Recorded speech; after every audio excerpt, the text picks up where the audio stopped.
weekend, New Jersey, and I'm Chief Meteorologist Joe Martucci here to break it all down for you here. And let's start off with our fall foliage conditions as of Friday here. And parts of the Pine Barrens are in that midpoint stage between no change and being past peak, keeping up with most of northwestern New Jersey, which usually turns first.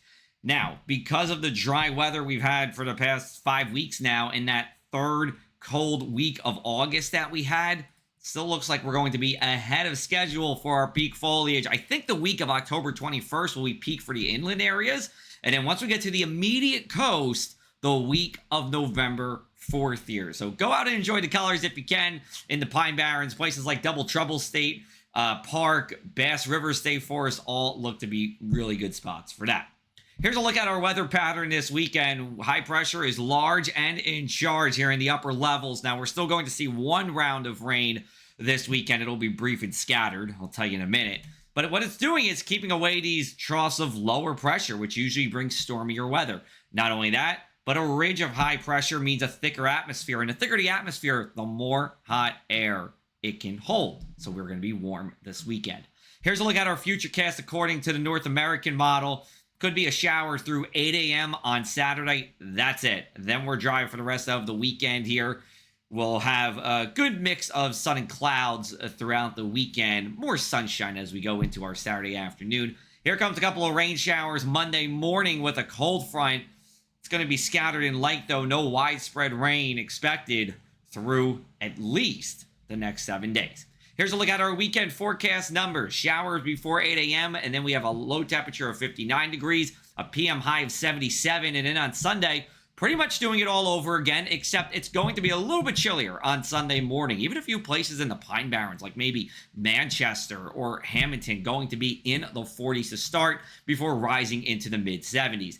At the coast, we're talking about pretty much the same story, except those overnight lows are a little bit milder, thanks to that 60-something degree ocean water helping to insulate us a little bit. High temperatures in the mid-70s both days, so great to be out and about. And if you're going to any of our weekend events here, you have great weather for it. Whether it's a Ship Bottom Brewery's 5K, Monmouth Football, Smithville Fall Fest, or the Race of Gentlemen in Wildwood. That's always a big event on the Wildwood Beach. We are looking really nice, and winds should be light at the immediate coast as well, generally under 10 miles an hour.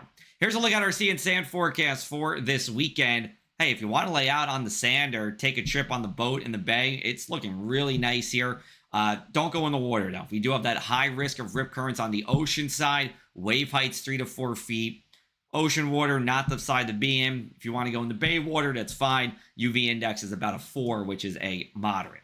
Here's a look at our 7-day forecast. We'll start off with the inland areas here. Temperatures in the 70s as we go into Saturday, Sunday, and Monday. Then as we get towards Tuesday, a new high pressure comes in. This high pressure is coming from Canada. We call this a continental polar air mass.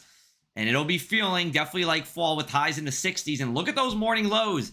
It is possible we have our first frost of the year in the Pine Barrens on Thursday morning.